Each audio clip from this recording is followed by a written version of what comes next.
Bruno Darroux. Après la Libye, Monsieur le Secrétaire Général, on va peut-être poser une question sur la Syrie. La France et la Grande-Bretagne tentent depuis plusieurs semaines sans succès de faire passer une résolution au Conseil de sécurité contre la répression menée actuellement par le régime de Bachar al-Assad contre sa population. La France récemment a parlé d'un scandale. Est-ce que vous partagez cette indignation, notamment sur ce qu'on peut appeler quand même la passivité du Conseil de sécurité de l'ONU en la matière ? Je partage ce sentiment de frustration. De nombreuses promesses ont été faites par M. al-Assad, mais toutes ces promesses sont complètement vaines et vides de sens. Cela suffit. Il faut qu'il honore ses promesses en tant que dirigeant politique.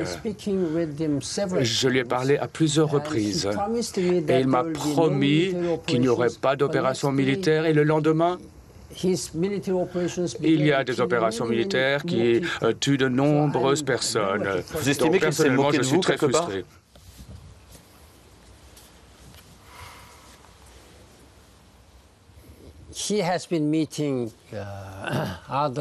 Il a également rencontré d'autres dirigeants, en particulier de la Ligue des États arabes, et il a fait des promesses. Je lui ai parlé en tant que secrétaire général des Nations Unies, et je l'ai vraiment exhorté à mettre fin immédiatement à tout cela.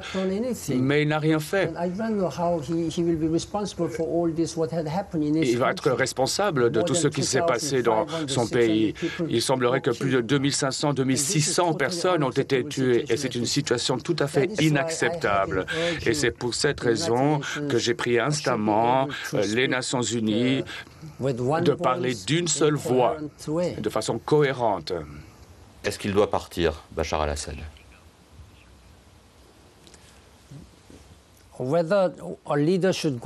Le fait de savoir si un dirigeant doit partir ou pas, c'est quelque chose qui doit être déterminé par les Syriens eux-mêmes.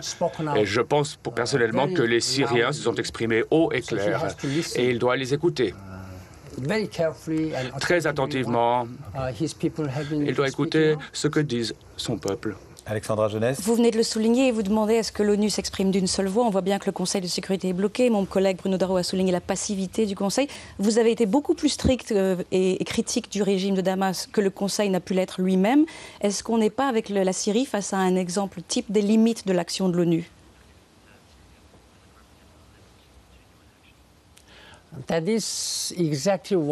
C'est exactement pourquoi je me suis exprimé très clairement, haut et fort. C'est pour cette raison que je me suis engagé personnellement par des appels téléphoniques directs avec le président Assad.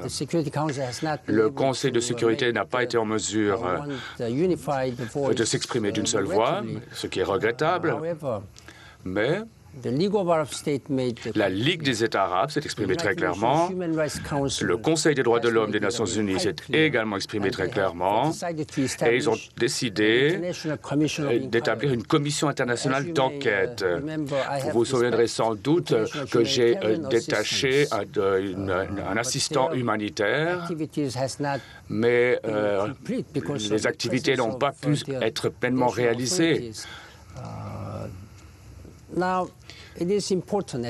Il est très important à ce stade qu'il cesse de tuer son propre peuple, qu'il cesse ses opérations militaires et qu'il engage des réformes audacieuses et profondes avant qu'il ne soit trop tard. Ça fait déjà 6 mois.